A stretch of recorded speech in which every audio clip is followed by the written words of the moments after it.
Bab 89-91. Penyesalan sang presdir dingin. Karina memeluk tubuh Lina dengan mata berkaca-kaca. "Maafkan aku sudah berlaku kasar," kata Karina menangis terisak di dalam pelukan Lina. Lina ikut menangis mendengar suara tangisan putrinya. Tangisan putrinya ikut membuat hati Lina hancur. Andaikan dari awal Lina tidak meninggalkan putrinya dan lari dari semua masalah yang ada, maka kemungkinan besar hidup mereka akan bahagia. Kata seandainya tidak akan pernah bisa menyelesaikan segalanya. Hanya satu yang bisa mereka lakukan, yaitu memperbaiki semuanya. Meluruskan semua kesalahpahaman yang ada. Semuanya sudah berlaku, nak. Jangan berlarut-larut dalam rasa bersalah, jawab Lina mendekap erat tubuh putrinya. Ia begitu ingin memeluk tubuh itu sedari dulu. Namun, ia tidak bisa melakukannya. Maafkan Mama, Karina. Andaikan Mama lebih memilih tinggal dan melewati semuanya dengan berani, maka hidup kalian tidak akan menderita seperti ini. Mama tahu masalah apa yang sedang kamu alami. Tapi, Mama tidak akan ikut campur dengan masalah rumah tanggamu. Hanya satu pinta Mama. Berbesar hatilah memaafkan ayah dari anak-anakmu. Karena dengan begitu hatimu akan lebih tenang menjalani hari-harimu ke depannya. Lina tentu saja tahu apa yang terjadi pada putrinya. Ibu mana yang akan senang melihat putrinya dikecewakan oleh orang yang dicintai oleh putrinya? Namun, Lina tahu semua orang juga pernah melakukan kesalahan. Semua orang juga ingin berubah menjadi pribadi yang lebih baik lagi dan mendapatkan kesempatan kedua. Karina melepaskan pelukannya dan menatap wajah Lina dengan tatapan bertanya. Mama tahu bagaimana kehidupan rumah tanggamu dengan Ocean. Karena itu Mama ingin kamu mempertimbangkan keinginannya untuk kembali. Mama tidak ingin kamu mengalami nasib yang sama seperti Mama. Kata Lina membuat Karina terdiam. Karina tidak pernah berpikir akan kembali dengan Ocean. Karena rasa sakit di hatinya sangat membekas sampai sekarang.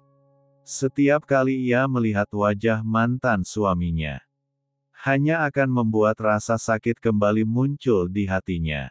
Aku bisa membahagiakan anak-anakku sendirian, Ma. Karina juga tidak akan melarang Ocean bertemu dengan anak-anak kami. Jika Ocean ingin bertemu dengan anak-anaknya, bagaimanapun Ocean adalah ayah kandung mereka, sahut Karina dengan wajah datar. Entah mengapa saat ibunya tiba-tiba mengungkit mengenai masalah rumah tangganya, perasaan Karian berubah campur aduk. Memang benar Karina tidak mau mengalami hal yang sama seperti yang dialami ibunya. Namun, hatinya tidak akan semudah itu berbesar hati memaafkan kesalahan Ocean di masa lalu. Ma, sebaiknya kita membahas mengenai kesehatan Mama dan kesehatan Padre. Tukas Karina dengan wajah serius membuat tatapan Lina berubah kosong. Ma, kembalilah dengan Padre. Padre sangat membutuhkan Mama. Karina juga berharap kalian bisa menghabiskan masa tua kalian bersama-sama. Lanjut Karina menggenggam tangan ibunya dengan lembut. La menatap ibunya dengan tatapan penuh harapan hingga membuat hati Lina gelisah. Lina menghela napas berat mendengar perkataan putrinya. Kami tidak akan pernah bisa kembali, Rin. Karena papamu sudah memiliki istri pengganti Mama. Mama tidak ingin merusak rumah tangga orang lain untuk kedua kalinya. Tukas Lina dengan perasaan sedih. Lagian mungkin saja Gavin lebih bahagia dengan pernikahannya sekarang. Mereka juga tidak saling mencintai saat menikah dulu. Jadi, Apa yang mau diharapkan dari hubungan mereka yang sudah selesai 30 tahun lalu? Karina terdiam mendengar perkataan ibunya. Memang benar ayahnya sudah menikah lagi. Namun, hubungan pernikahan mereka terasa sangat aneh. Ayahnya dan istrinya yang sekarang terlihat seperti dua orang asing yang hidup dalam satu atap. Bab 90. Gavin akhirnya sadar dari pengaruh obat bius. La menatap langit-langit kamar Karina dengan tatapan kosong. Namun, entah mengapa saat bangun dari tidurnya, Gavin malah mengingat kepergian Lina. Gavin merasa ingin marah dan melampiaskan kemarahannya kepada orang lain. Saat Gavin beranjak dari atas tempat tidur, La malah tidak melihat keberadaan siapapun di sana. Para maid juga tidak terlihat melakukan rutinitas mereka seperti biasanya. Gavin keluar dari kamar putrinya dan menghela napas kasar sepanjang melangkah menuju kamarnya. Ia menatap nanar beton lorong kamar tersembunyi yang sudah hancur di dalam kamarnya. Ia sengaja membangun kamar di dalam sebuah kamar untuk menjaga privasinya. Gavin termenung sembari duduk di pinggir tempat tidurnya. Ia menatap kosong ke arah jendela hingga membuat Dalton yang memperhatikan tingkat tuannya ikut iba. "Tuan." Lirih Dalton membuyarkan lamunan Gavin. Gavin mengalihkan pandangannya menatap Dalton. "Aku pikir dengan menikah lagi dia akan kembali padaku. Tapi ternyata aku salah besar. Dia malah pergi lagi setelah bertemu denganku. Apa aku begitu kejam hingga membuat semua orang ingin pergi dari hidupku?" Tanya Gavin dengan terkekeh miris dengan takdir hidupnya. Gavin hanya ingin bahagia bersama orang yang ia cintai. Namun keinginannya itu hanyalah sebuah angan-angan yang tidak akan pernah terkabul. Kadang Gavin ingin marah kepada Tuhan. Kenapa ia harus diberi kehidupan percintaan yang menyakitkan? Uang, tahta dan kekayaan yang dia miliki sama sekali tidak membuatnya bahagia. Semua itu hanya harta duniawi yang tidak bisa dibawa mati. Sementara cintanya, sampai hari ini cinta itu masih utuh hingga membuatnya ingin mati membawa cintanya yang tak pernah pudar. Andaikan aku bisa memutar waktu kembali ke masa sebelum aku lahir ke dunia. Aku tidak ingin terlahir sebagai keturunan Arnold ataupun seorang Gavin yang bertahan menderita menunggu dan mencintai satu orang wanita seumur hidupnya. Aku hanya ingin terlahir di keluarga sederhana yang dilimpahi banyak cinta dan kasih hingga aku tahu bagaimana cara mengasihi dan dikasihi. Ungkap Gavin mengungkapkan isi hatinya.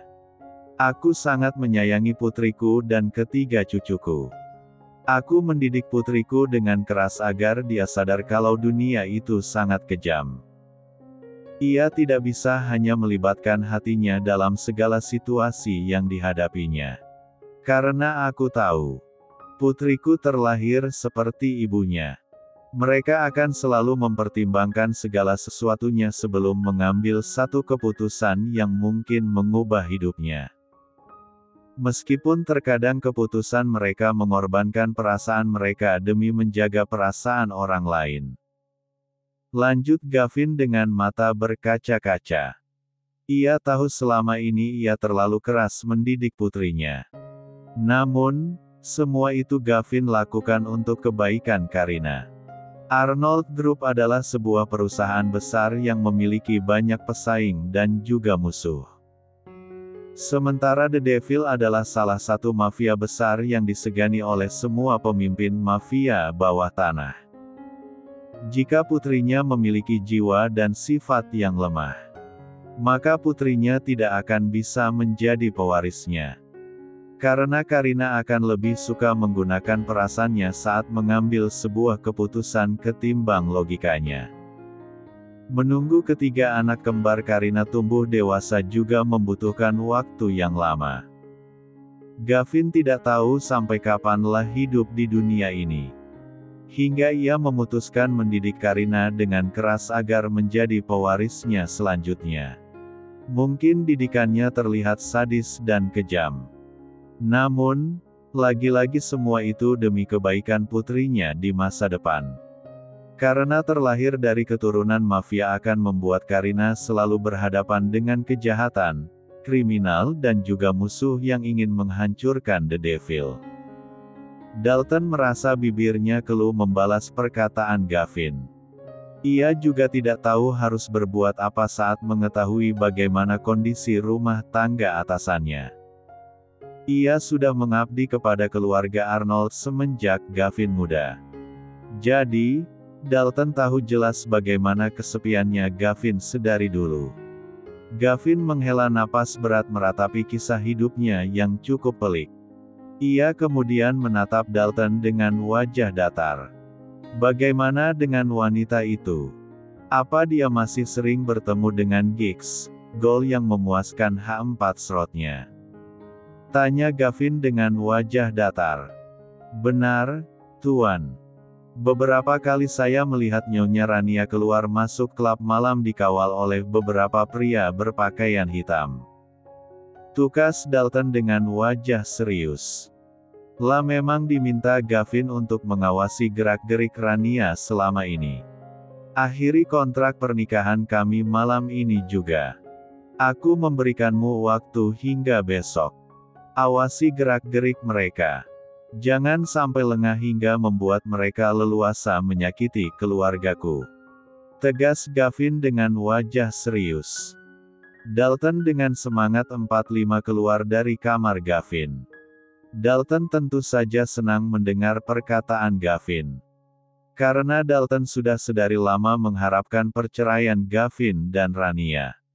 Karena pernikahan mereka berdua terkesan sangat aneh di matanya.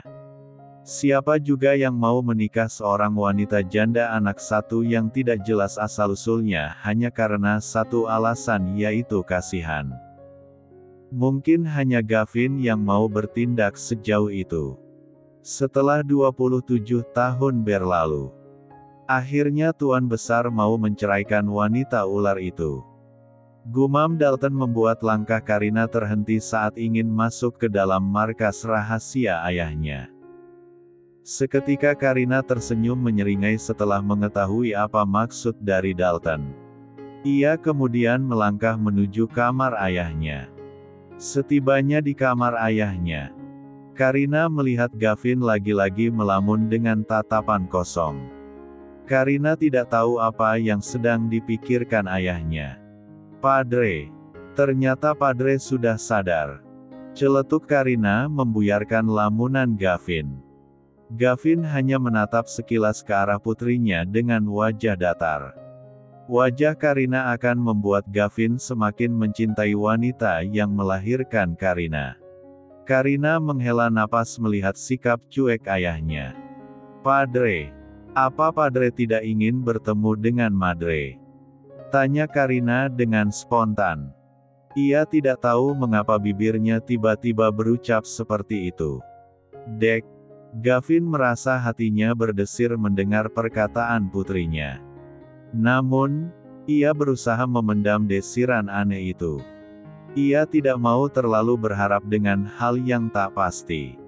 Hingga membuatnya kecewa. Setengah jam lamanya mereka terdiam di dalam kamar luas itu tanpa sepatah kata pun yang terucap dari bibir mereka. Hingga membuat Karina jengah dengan tingkah ayahnya.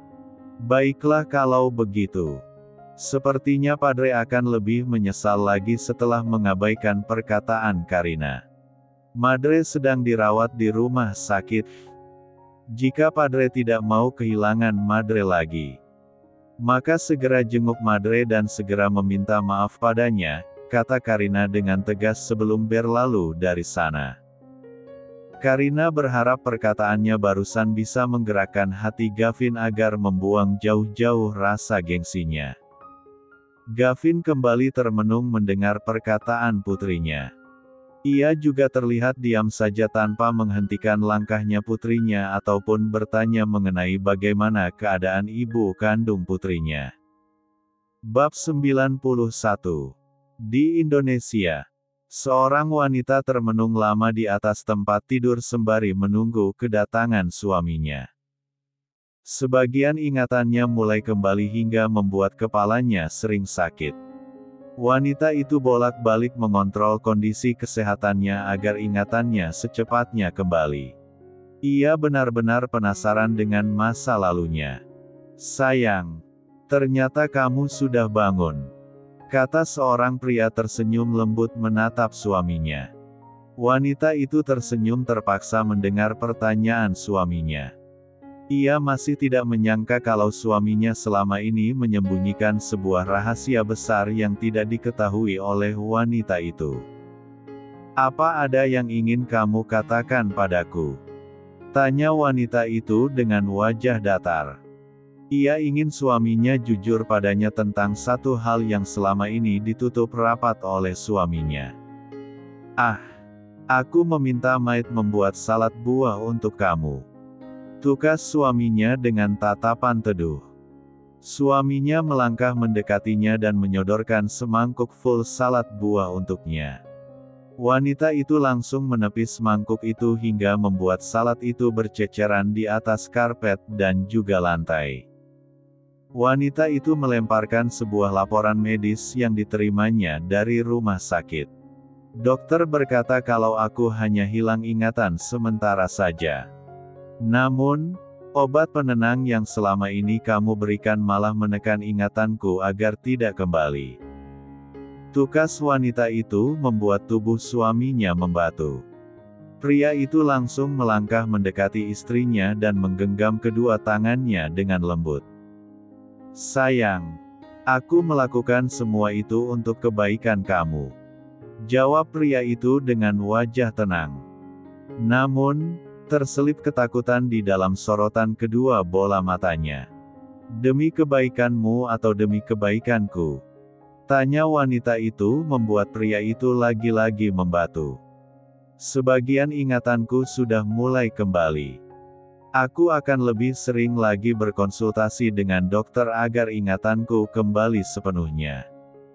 Aku juga ingin mengetahui masa laluku," ujar wanita itu sebelum berlalu dari sana. Pria itu dengan cepat mengejar langkah istrinya. Ia tidak mau perjuangannya selama ini sia-sia. "Linda, berhenti!" teriak pria itu tak lain dan tak bukan adalah Faro.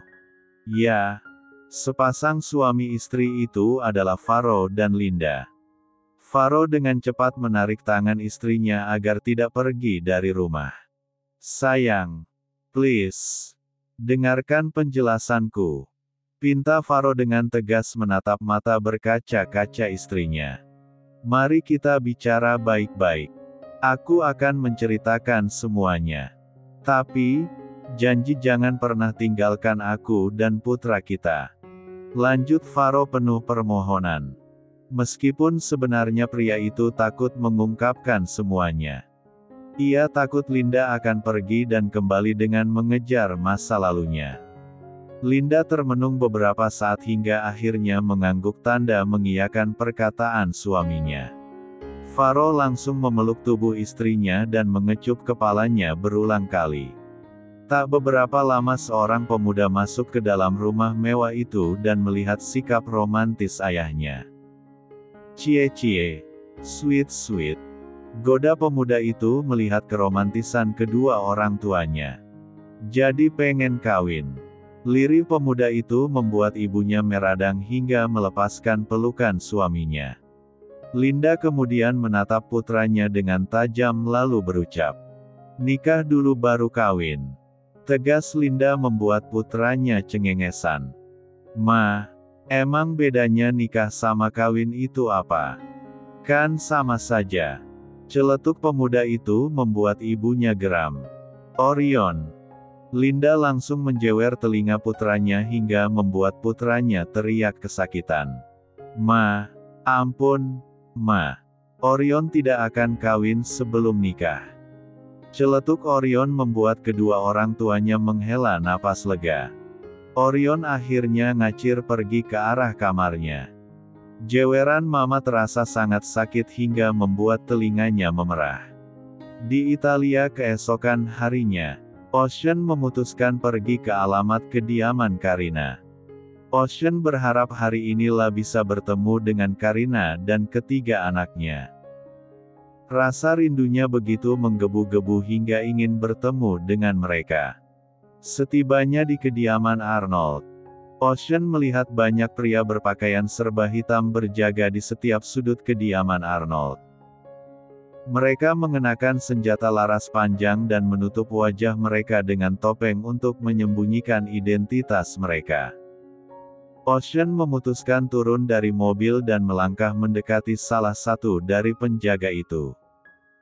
Ocean akan memperkenalkan dirinya sebagai rekan bisnis Arnold Group. Para anggota The Devil menatap waspada melihat kedatangan Ocean. Beberapa dari mereka dengan cepat mengepung Ocean dan memeriksa mobil pria itu. Mereka takut Ocean menyamar dan ingin menyusup ke kediaman Arnold. Mereka sudah anti-anti setiap kemungkinan yang terjadi saat pemimpin mereka tidak ada di kediamannya. Saya adalah rekan bisnis Tuan Arnold dari Indonesia. Saya ingin bertemu dengan Tuan Arnold, ujar Ocean dengan wajah tenang.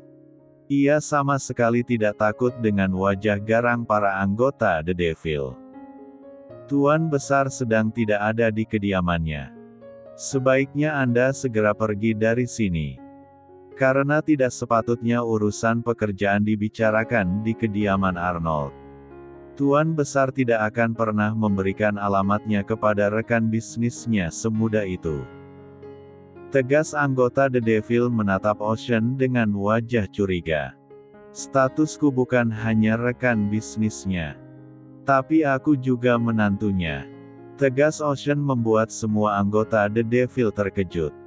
Meskipun mereka terkejut, tapi mereka tidak mau percaya begitu saja dengan perkataan Ocean. Karena setahu mereka suami pertama nona muda mereka merupakan seorang pecundang. Sementara suami keduanya adalah seorang pemimpin mafia yang disegani dari Asia. Anggota The Devil tertawa mendengar perkataan Ocean. Tak beberapa lama mereka kemudian tersenyum mengejek menatap wajah marah Ocean.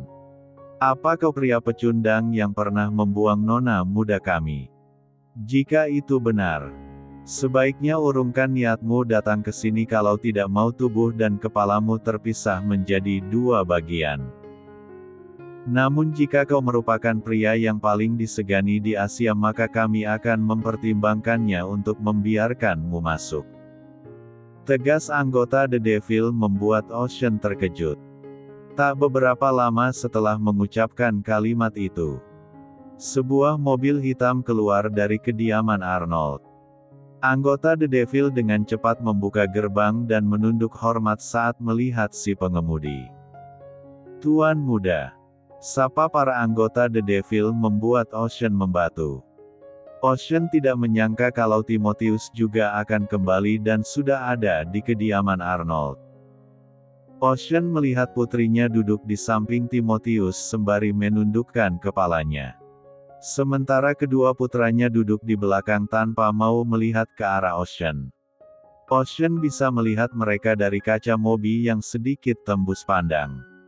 Meskipun Ocean merasa kecewa dengan keengganan anak-anaknya, tapi Ocean masih berusaha tersenyum tipis untuk menutupi perasaan sedihnya. Kami akan pergi beberapa hari ke depan. Jangan biarkan siapapun masuk ke dalam mansion Arnold. Tegas Timotius membuat semua anggota The Devil menyahut perkataan keponakan pemimpin mereka dengan suara lantang. Siap, Tuan Muda. Mobil yang dikemudikan oleh Timotius melewati mereka begitu saja. Timotius juga tidak menyapa Ocean meskipun pria itu melihat keberadaannya di sana. Ocean hanya bisa menatap kepergian mobil itu dengan tatapan sendu. Ketiga anaknya juga terlihat sangat nyaman dengan ayah sambung mereka. Itulah yang ada di pikiran Ocean. Ia masih menganggap Timotius sebagai suami kedua Karina.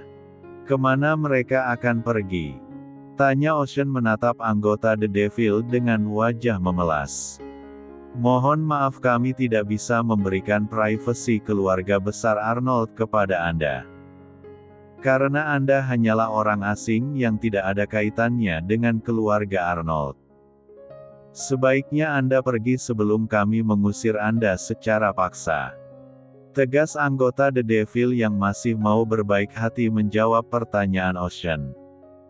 Ocean akhirnya kembali ke hotel dengan wajah murung. Keinginannya bertemu dengan anak-anaknya hari ini ternyata